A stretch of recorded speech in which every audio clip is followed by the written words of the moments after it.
Ceci est un livre audio autogénéré par Google. Chapitre 1 – Au pied des Pyrénées.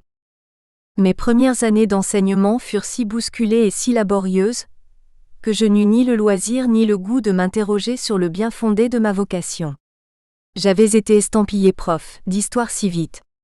Trop vite d'ailleurs et sans formation véritable. J'ai donc fait face comme je l'ai pu avec les ressources de la jeunesse et une seule ligne de conduite.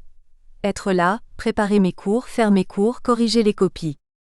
Je n'ai pas évité le découragement et les états d'âme, mais j'ai tenu bon. Ma première année au lycée Fromentin d'Alger en 1961 à 1962, en pleine débâcle de l'Algérie française, fut un test grandeur nature pour ma résistance psychologique et ma capacité d'adaptation.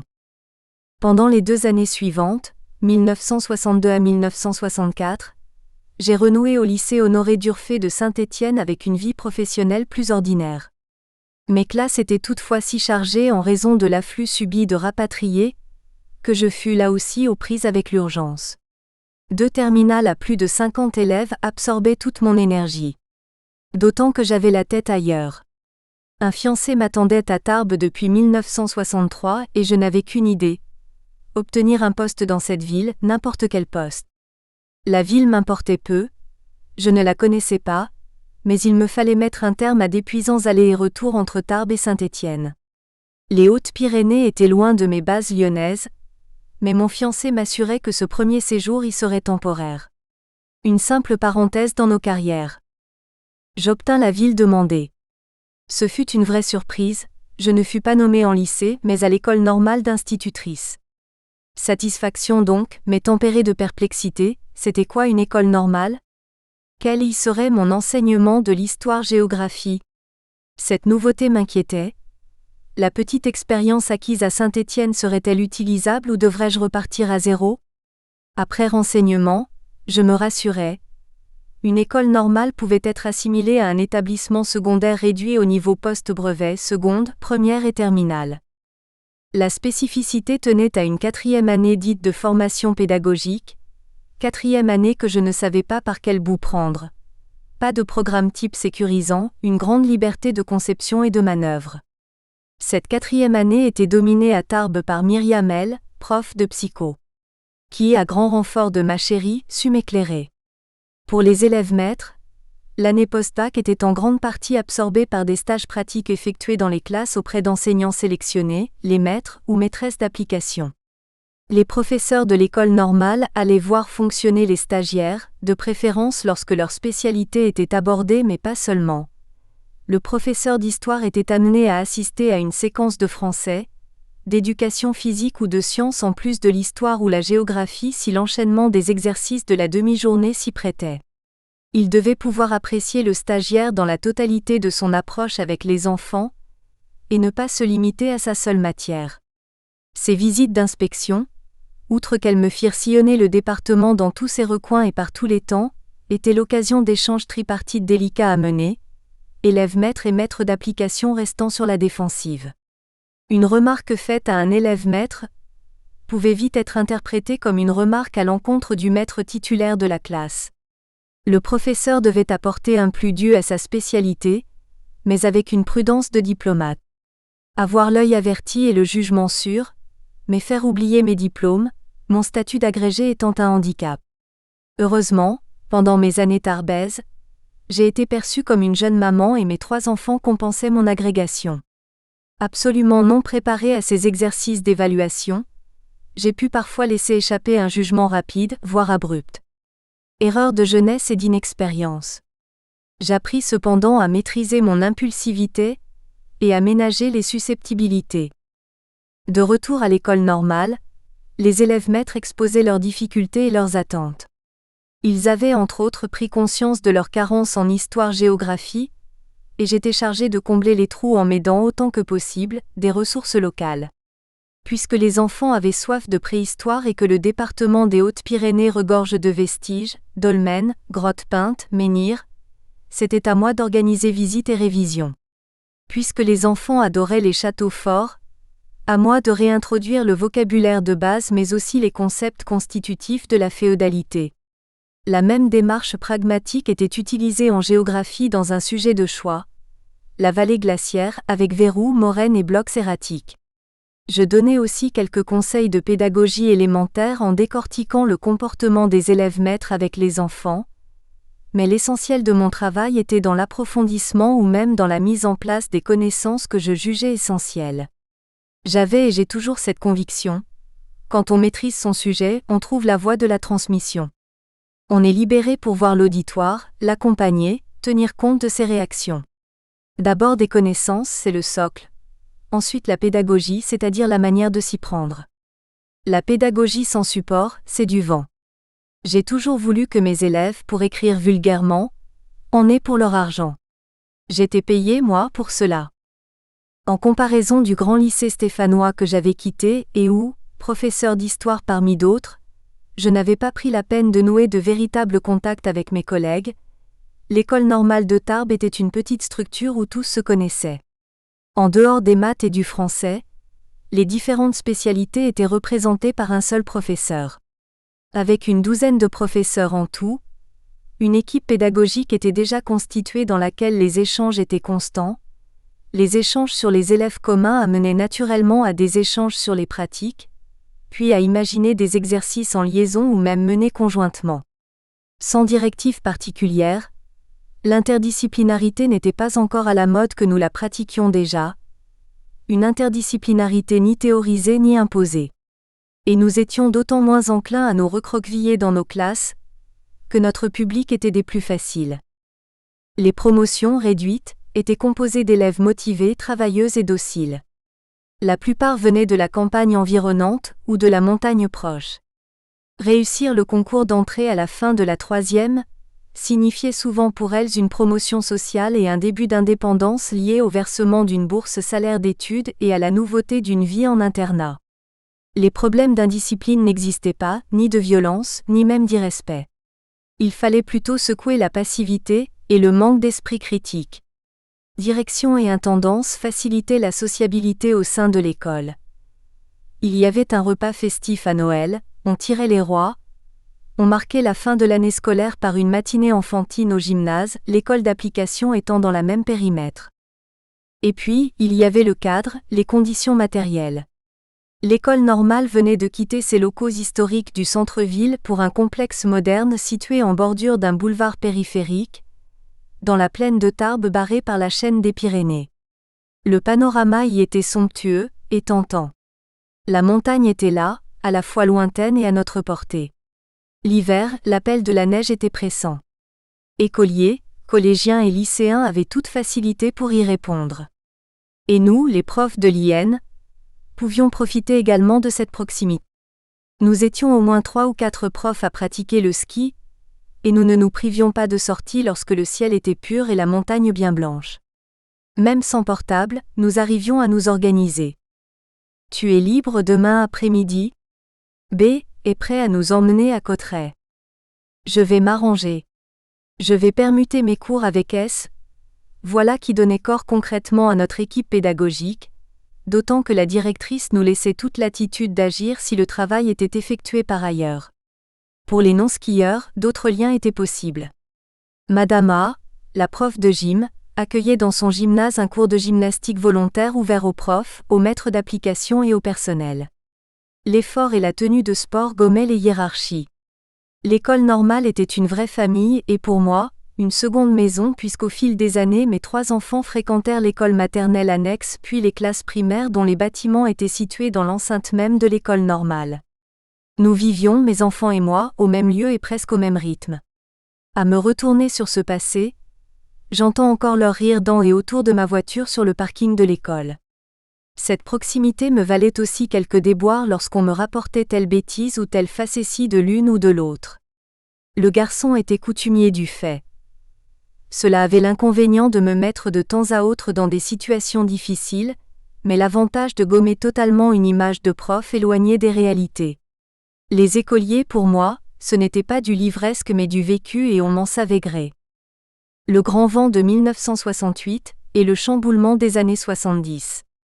1968 fut pour moi, sur le plan privé, une année éprouvante entre la naissance difficile de ma seconde fille et la mort de mon père. En mai-juin 1968, j'étais en congé de maternité, en marge d'une école normale où la contestation étudiante n'eut guère de prise.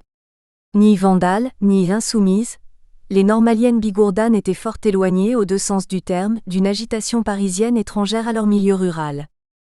L'après 1968 eut pourtant des effets décisifs sur l'évolution des écoles normales. À Tarbes, le chambardement ne vint pas de la base mais d'en haut.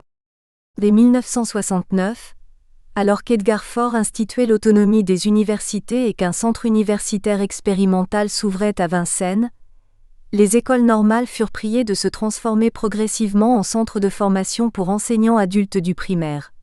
Formation pédagogique initiale pour des normaliens post-bac, recrutés par concours avec adoption de la mixité, formation pédagogique continue pour des instituteurs en place volontaire, déboussolés par les nouvelles directives et idéologie en vigueur. L'heure était en effet venue de bousculer dans les écoles les vieilles disciplines jugées ringardes et fermées aux apports des sciences sociales qui avaient le vent en poupe. Anthropologie, structuralisme, linguistique, sociologie.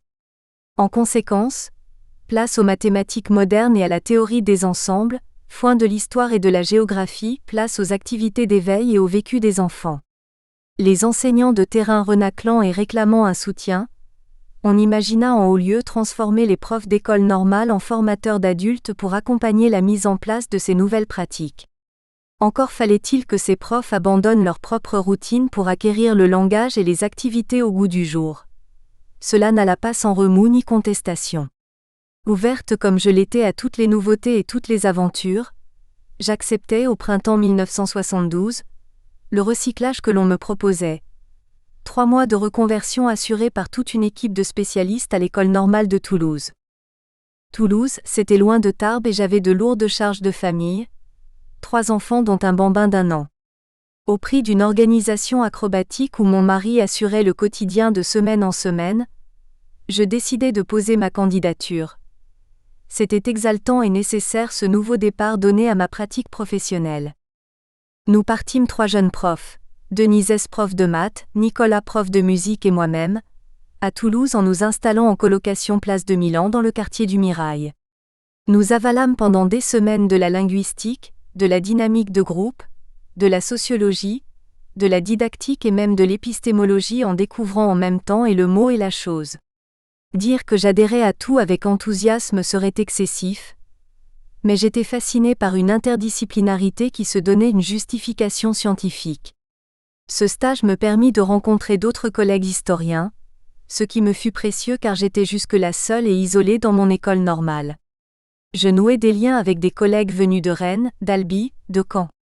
Échanges et confrontations furent particulièrement riches et stimulants. C'est peut-être le bénéfice le plus réel que j'ai retiré de ce stage, car toutes ces théories que l'on m'inculquait m'éloignaient, me semblait-il, de ma chère histoire diluée dans les activités d'éveil. J'étais quelque peu réticente, peu convaincue en tout cas, mais cette conception de ma discipline relevait de directives officielles que je n'étais pas en mesure de contredire. Je m'efforçais toutefois de laisser la plus grande place possible aux connaissances en réfutant tout laxisme, tout laisser-aller. J'y gagnais une réputation d'exigence qui s'est affirmée de manière constante et durable, sans être un handicap. J'étais peu commode, c'était un fait acquis, mais on ne remettait pas en cause mon autorité. Il y eut bien, ces années-là, un épisode curieux. Un collectif de normaliens et d'enseignants du département se mit à réclamer un enseignement à l'école normale en occitan, ce qui était de nature à me chasser de mon poste. Je ne parlais pas l'occitan, comme d'ailleurs la plupart de ceux qui affichaient un régionalisme de circonstance. Tout au plus, pouvais-je lancer un joyeux adichat. Je n'eus pas le temps de m'en inquiéter que cette revendication fit long feu et bien qu'étrangère à la Bigorre, je restai à Tarbes dans une position incontestée. Sans que je puisse, à 50 ans de distance, en reconstituer avec précision la chronologie, la décennie 1970-1980 vit donc la mutation des écoles normales en centres de formation post-bac. À Tarbes comme ailleurs, la clientèle de notre petit établissement se composa dès lors de 2 contingents très différents dans leurs attentes et leurs comportements. Il y avait à l'année, un groupe de jeunes gens, filles et garçons réunis, remuants car délivrés du bac, qu'il fallait encadrer avec rigueur pour que leur formation initiale renouvelée ne souffre pas trop de tâtonnements ou d'expérimentation. Des jeunes, de surcroît, prompts à accorder plus de crédit à des maîtres d'application auréolés de leur savoir pratique, qu'à des professeurs vite accusés d'un savoir tout théorie. Ces jeunes continuaient à bénéficier de stages dans les classes, plus seulement dans des classes d'application sous la houlette de maîtres confirmés, mais souvent dans des classes ordinaires éparpillées dans tout le département. Pour aller les voir, j'ai sillonné avec ma voiture plateau de Lannemezan, Baronnie, Vallée pyrénéenne, Barousse, Rustan. Cela me prenait beaucoup de temps, c'était de la fatigue, c'était du plaisir aussi, sauf en cas de route hivernale difficile, tant les paysages pouvaient être magnifiques. J'avais toutefois très souvent le sentiment qu'à ce régime-là, mon cerveau était largement sous-sollicité. J'aspirais à autre chose sans être en mesure de le définir. Dans les locaux de l'école normale, parallèlement, se succédèrent des groupes d'instituteurs déjà en place, tous âges confondus, inquiets des nouvelles directives officielles et qui avaient soif d'accompagnement dans la remise en question de leurs méthodes habituelles. Double intervention en cours d'un stage en 1974, avec au fond sur ma droite, la prof de maths. Reportage fait par un stagiaire. Notre équipe pédagogique eut à cœur de concevoir pour eux des stages de courte durée, 3 semaines généralement d'une grande diversité. Les stages pouvaient être centrés sur un niveau, CPCE1 par exemple, ou sur un thème, découverte de la forêt par exemple ou économie du département ou ressources de l'histoire locale, et pouvaient donner lieu à des activités liées, dessin, contes et histoire locale, arbres généalogiques, etc. Ces stagiaires, plus âgés que les normaliens, étaient très motivés, éloignés de toute contestation envers l'autorité professorale. Du pain béni pour l'encadrement. Pour établir le programme de chaque stage me concernant, il m'a fallu faire preuve d'imagination autant que de méthode, rechercher ou activer des contacts en jouissant d'une totale liberté de manœuvre. Nulle paperasse dissuasive, une direction bienveillante et confiante. Avec les normaliens comme avec les stagiaires, nous sortions pratiquement comme nous le voulions dans le cadre d'un projet pédagogique. Et nous pouvions solliciter pour intervention des personnes extérieures sans grand contrôle. C'est ainsi que j'ai pu inviter à débattre pour une séance d'éducation civique mémorable 2 conseillers généraux, l'un radical de droite, l'autre radical de gauche. Liberté, responsabilité, ambiance tranquille, relations confiantes, mon travail était quand j'y repense d'une facilité et d'un agrément peu communs, d'autant que je n'avais plus la charge hebdomadaire de copies à corriger. J'inventais des évaluations variées, différentes. De stage en stage, de découverte en découverte, j'acquis une somme considérable de connaissances sur les Hautes-Pyrénées, connaissances que je n'ai jamais eu le désir ou même l'idée de noter, de décrire. Le temps de l'écriture n'était pas venu. J'avais 3 enfants à élever, je me laissais vivre en goûtant le côté bon enfant, tranquillou de la Bigorre. Il y avait pourtant, si j'en crois une vieille coupure de presse retrouvée dans un livre, de l'agitation à l'école normale comme dans mon propre foyer. Mon mari cherchait à évoluer professionnellement, parlant. J'avais renâclé à le suivre à Mont-de-Marsan ou à Tartas, mais je n'hésitais pas une minute quand il me proposa Bordeaux. Une grande ville universitaire avec des ressources intellectuelles. Voilà peut-être ce à quoi j'aspirais pour secouer le grand calme de mon environnement tarbais. Calme mis à mal, semble-t-il, au début de 1979 par de lourdes menaces sur l'école primaire. On annonçait la fermeture de nombreuses classes, notamment dans les écoles isolées qui entretenaient à grands frais une classe unique, si précieuse pourtant à la vie d'un village. Les normaliens se mobilisèrent, se mirent en grève et firent tout un charivari en ville avec défilés et cercueils. Force est de constater qu'en une douzaine d'années, les normaliennes bien sages d'avant 1968 avaient été remplacées par de joyeux drilles mettant en scène des préoccupations syndicales. En 1980, je quittais Tarbes, berceau d'années insouciantes et heureuses pour une installation familiale à Bordeaux. Je ne pus cependant obtenir la première année, le poste de mon choix. Je voulais à la fois être à Bordeaux et continuer à travailler en école normale où j'avais accumulé formation et expérience pour atteindre, je l'espérais, la maîtrise de cet enseignement si particulier. Mon entêtement fut récompensé puisque j'obtins en 1981 une nomination à l'école normale de Bourran-Mérignac. Vie familiale et vie professionnelle réunies, je pouvais aborder une nouvelle étape. Chapitre 2, l'élan des années 80 et le virus de l'écriture.